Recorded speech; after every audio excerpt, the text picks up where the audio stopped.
Greetings, great entrepreneurs. Welcome back to our interviews. Today we have Mr. Anthony Njagi. We are glad to have you back on this session.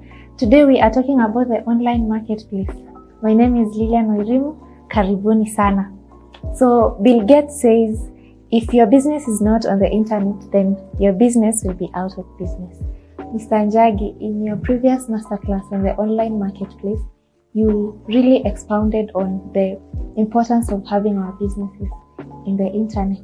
So what is the online marketplace? Yeah, thank you so much, Lilian. Good to be here again. And as you rightly referenced, we have been having business masterclasses every 2 months. Of course, we had the last one recently, and we discussed about the online marketplace.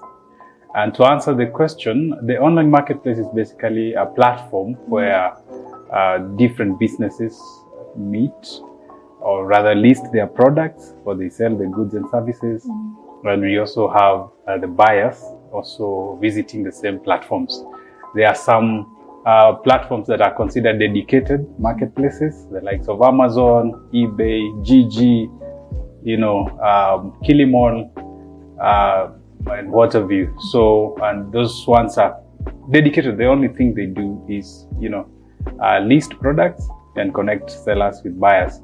But there are other platforms which are not dedicated marketplaces, but which also play a very important part in making products get out there for the larger, populace masses. Some of them could include things like WhatsApp, the WhatsApp status. Many people actually are doing a lot of business through their WhatsApp status. It's a marketplace, only that it's not a dedicated marketplace. Because we have Facebook, it also, of course, provides both the dedicated option on the Facebook marketplaces, but we also have Facebook as a non-dedicated marketplace.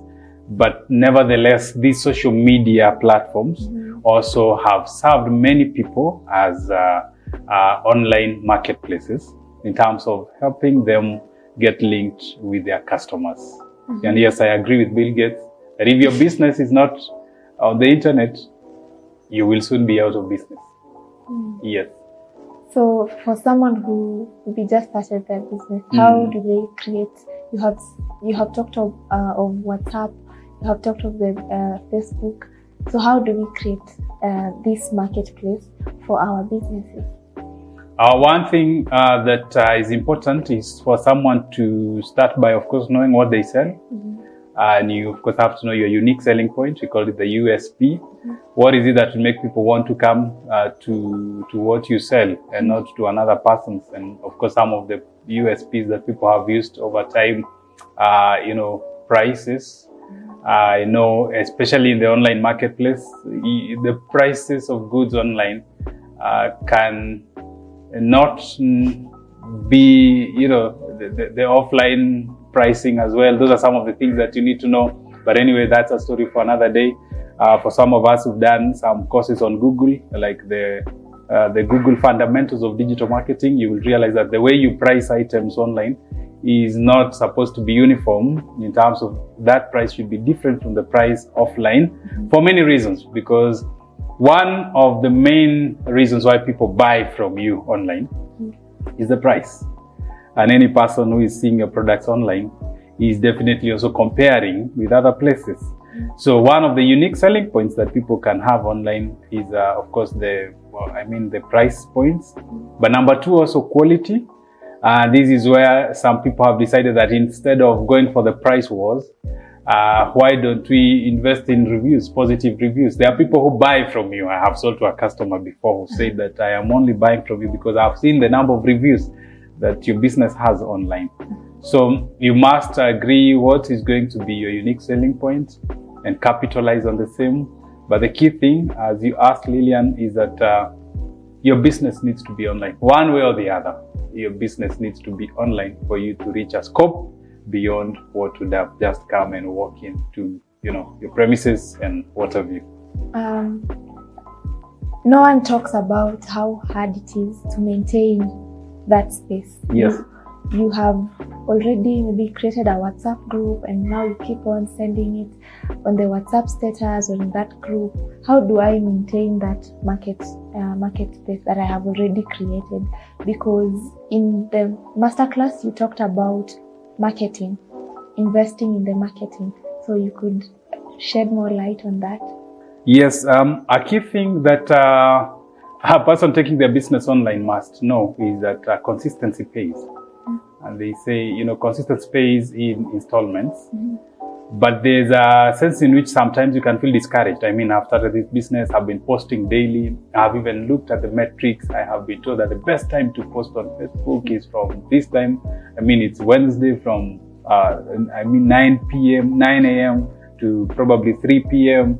I have looked and learned that for you to post, the best time to post on Instagram is probably Friday from this time to this time, LinkedIn this time, TikTok videos, they should be this length. But after all this effort, you sort of don't see anything coming through. Consistency, resilience, those ones will help you to realize the benefits in the long term. I have posted things and a year later, somebody comes with screenshots. Says, do you still have this product? So that consistency, even if people don't make a decision immediately, it's always getting somewhere into their minds, into their subconscious. And the more you post, the more you keep on reminding people online, the more you tell them their offers, the more you tell them the superiority of your products over what others are offering, the more you get reviews on your business. Somebody somewhere is noticing. They may not immediately respond the same day you posted, but consistency is a thing. Consistency is a thing. In fact, it's the most important tool for a person who is planning to venture into the online space. You must be consistent. You must be consistent. I would agree with you because consistency, I have seen it's like something that no one talks about, but it pays off at the end of the day. Yes. We have to build brands online, and you talked of the stages of building a brand online. So you can take us through the stages of building the brand online. Awesome. Great. Thank you. I think this is something I'm very passionate about. Of course, when you're building a brand, say this is E-Generation Studios, for instance. The first point of call, of course, is a brand awareness. You must invest in making people know that your brand actually exists. And this is where people splash, resources into, of course, if you're just starting, you splash resources into getting a very good logo that people can always, recognize. A logo that communicates what you stand for, a logo that inspires trust, a logo that is not AI generated. I mean, a logo that is a logo that speaks to professionalism, but also a logo that is simple enough for people to understand. That actually, I can actually associate this logo with the business. So the first thing, of course, is to do a good logo, a memorable business name, a business name that is easy for people to remember. Facebook, everybody remembers Facebook. Coca-Cola, everybody remembers Coca-Cola. Walmart, everybody remembers Walmart. Naivas, very easy. Tuskys, used to be Tusker mattresses, but they made it Tuskys, it becomes easier. Naivas used to be Naivasha mattresses, it's now Naivas, very easy to remember. EcoBank, sounds like something that it's a bank that is eco-friendly, something like that. You basically remember those names. So after you've come up with the name and you have the logo, the thing now is to get into the space of making people aware of the existence of your brand and what it actually does. So that's the first stage. And online, you may want to spend more and more doing videos which end with a caption about your brand, doing posters that have a very visible logo so that people can be aware about your brand. And this is the time also to make a good reputation for your business. I have seen people when they are launching, they start with heavy discounts. When I was doing my business management classes, of course, that's my undergraduate business and management. one of the market entry strategies was, low pricing. Sometimes you price items that are lower price than is even viable. You can even start selling things at a loss initially, because you're creating a good reputation for your business as an affordable business. This is also the time to invest in quality. Remember, one time we used to sell memory cards and flash disks, and at that time, many people are bringing flash disks whose capacity was not what they claimed to be, and customers would tell us that, for these guys, how will I know that this flash disk, if I put 200 songs, only 10 I will be the ones playing? How do I know that this is not one of those flash disks? And we had to really invest, and I think at that time we even used to brand our flash disks, do our logos, and telling them that these ones are tested original by Altocom. And even when other people would go to market, they would be told, we want the ones with these stickers, tested original. It was a small concept, but it worked. It separated us from the rest, because a fake thing looks like the original. So the only thing that we could do that was different is having convinced ourselves and having, of course, confirmed from the suppliers that what we are getting was original. Everybody knows, even the person who sells fake, saying they're original, they already know what they're selling is fake. So we would get the originals, put that brand, put that sticker, tested original by Altocom, and then sell them. And it grew, it had a snowballing effect until at some point people would actually say, okay, we agree with you as a new salesman that yes, their products could be original, but how can we confirm? We can only confirm if you bring us the ones with this sticker. And that sticker thing helped us for quite some time. So that brand awareness, we started as being associated with quality, originals, as it were. And it is the first stage in any business. Be known for something. Be known for affordability. Be known for quality if you choose that. Be known for customer service if that's the point. Be known for discounts. Some supermarkets, we know them for discounts. It's a good thing. It's a good thing to be known for discounts. It's a good thing to be known for affordability. It's a good thing to be known for quality. But you have to agree which thing you're going to run with. Of course, you can't have all those at once. You have to believe, no, this is my unique selling point, and sell it as it were. That's the first stage. The second stage, of course, there are 5 stages of the growth of a brand in the online marketplace is, of course, what we call now the brand recognition. After brand awareness, we now go to brand recognition. And brand recognition is where people can just see the logo, and even without being told about the name of the business, they already know. You realize that in our last masterclass, we actually had a Kahoot about logos, and we bring a logo. Which logo is this? The first person to get it, And there are logos that we know from far, You just see that Kasi for Coca-Cola, you just know this is Starbucks. The girl who looks like, the Statue of Liberty, you just know this is Starbucks.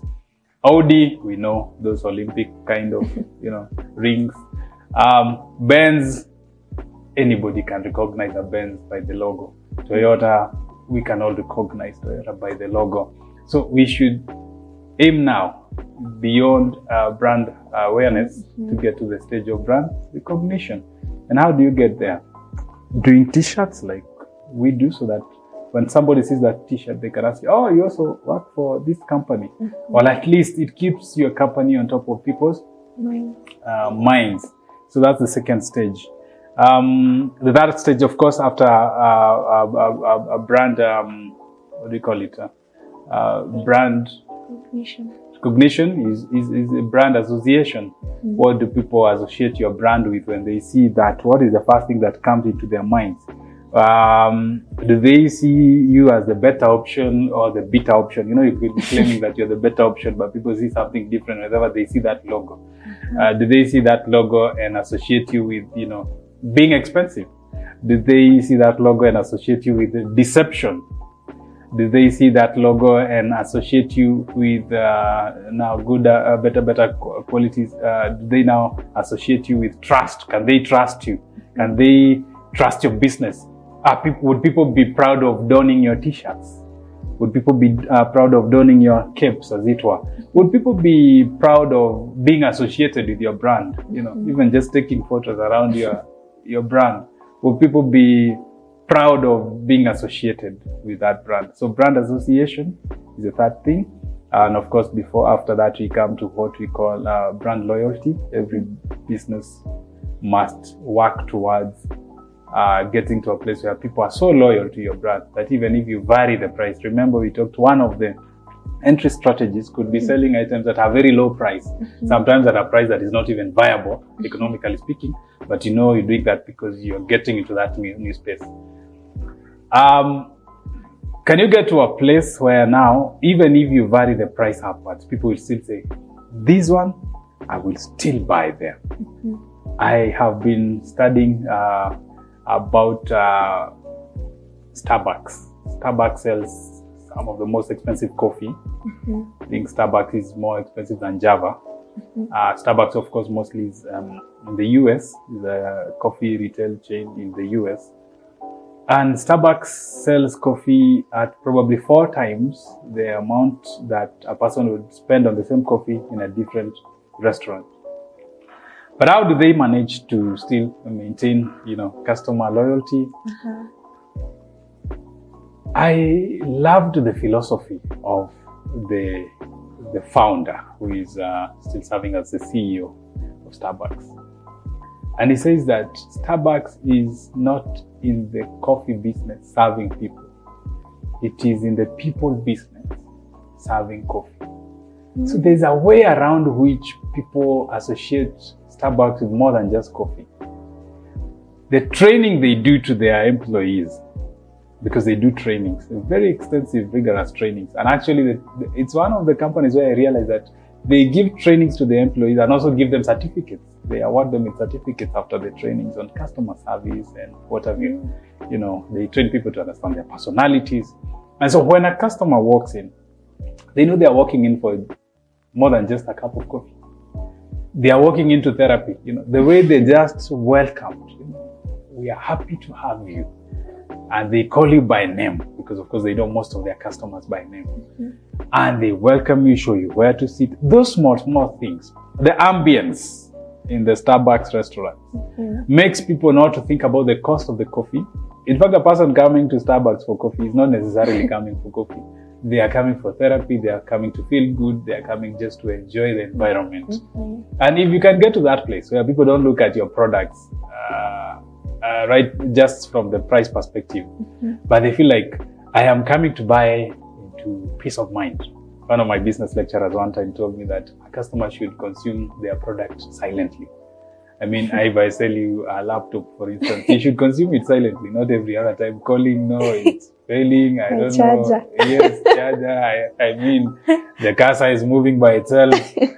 What should I do? So he told me that a customer should consume the product silently. And I think Starbucks customers, they consume the product silently in an air of ambience. One time I went to a hotel and we held a meeting there with some friends, and at some point we had to be evacuated politely, of course, and we were told, you guys have stayed here for too long.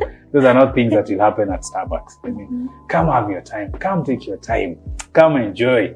So when I'm going to Starbucks, I am remembering the experience. More than the coffee, I'm remembering the experience. So really, brand loyalty, it comes out of the extras that you offer.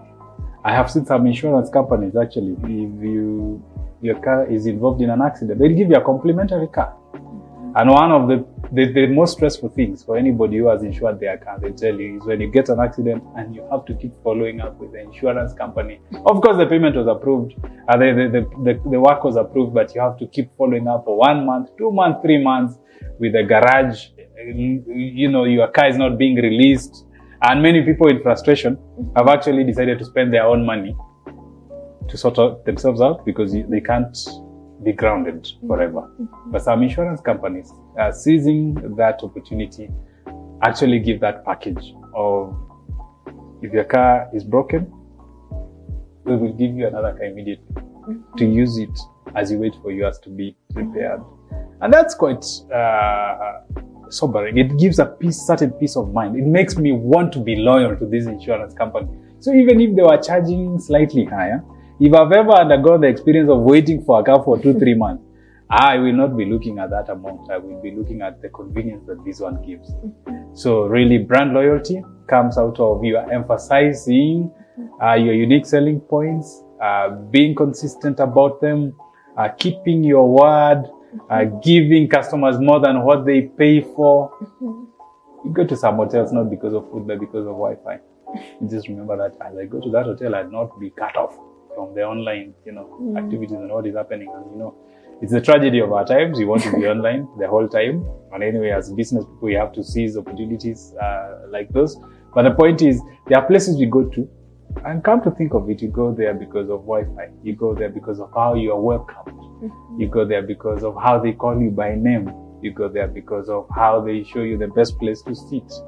You go there because of how they ask, do you need anything else? Or do you just want to relax today, You go there because you feel they don't prioritize your money over. We also go to some places just because of a sweet that is given. You get to a shop and they first welcome you with a sweet, some chocolate. One time we were selling ladies' shoes and we had chocolate and all that kind of thing. So really, there are places we go because we feel we are welcome. Because we feel that they are not just there to get our money. We go there because we feel that even if an issue were to arise, I will not be kicked out. I'll not be told it was your fault by default. Most warranties are serviced that way. It was your fault. That's a default response. But customer loyalty comes out of hard work, but it also comes out of consistency and keeping your word. After customer loyalty, of course, the last stage, which is where every brand aims to be, is what we call brand advocacy. Where now your brand is so good that people cannot keep from telling others about it. They have experienced such a good service from your hotel. They have experienced some very good service from your spa. They have experienced some very good service from the internet solutions that you provide. They have experienced such good services from your virtual, some of us are virtual assistants. Somebody has experienced a very good service from you that they cannot keep themselves from telling their friends about you. And so brand advocacy is the ultimate, is the penultimate, where we come to a studio and after we've been there, we feel like I need to refer this place to others as well. So brand advocacy should be where we all aim for. But it comes out of doing the right job at the brand awareness stage, doing the right job at the brand, at the brand, what do you call it? Then we go to... It has slipped my mind. Okay, giving you that as an assignment. Then of course you come to the brand association. And after brand association, you come to the brand loyalty, where now people are loyal to consume what you do, even if you vary the prices. And the last stage, of course, is the brand advocacy. If the right job is done in the first 4 stages, the 5th stage will also naturally be, a result of the good work that has been done previously. Yeah, so that's about the brand, brand growth and how you develop your brand online, so that you get to the place where people now become your own ambassadors.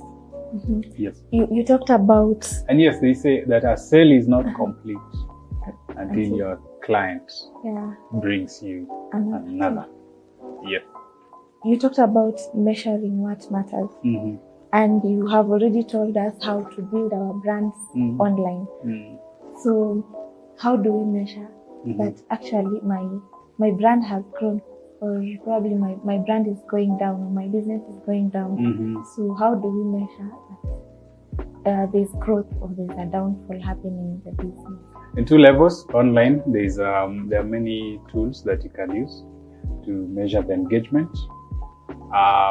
You can actually use many tools like keywords everywhere. You can use AI tools that help you to know how many people are interacting with your brand per month. I mean, for instance, if you have a store, my Google My Business store, they will always tell you that this month, 5,022 people have visited this store online.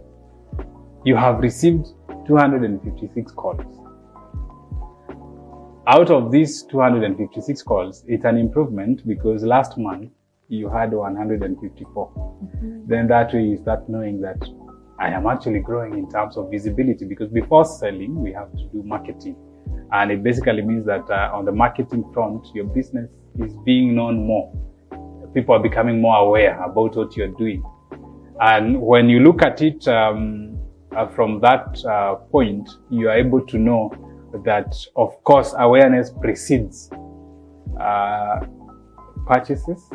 Awareness must always precede purchases. And so if I see a particular month, the awareness was to this level, then I can always tell, or rather predict, that if I do the same thing that I did last month, I'm likely to get these kinds of results. However, if I do more and more of this, I will get more and more of the results. If I do less, then I can only expect to have less engagement. And I mean, it's not rocket science. It becomes very easy. You can always know when you're growing fast from the online platforms. But of course, I believe you'll also be keeping data on the other end and seeing how much are you selling since you started marketing online. So your figures will not lie.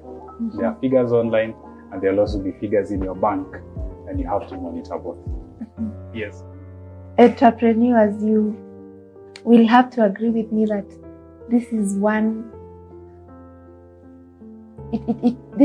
session that sends you to the thinking tank, that where is my brand?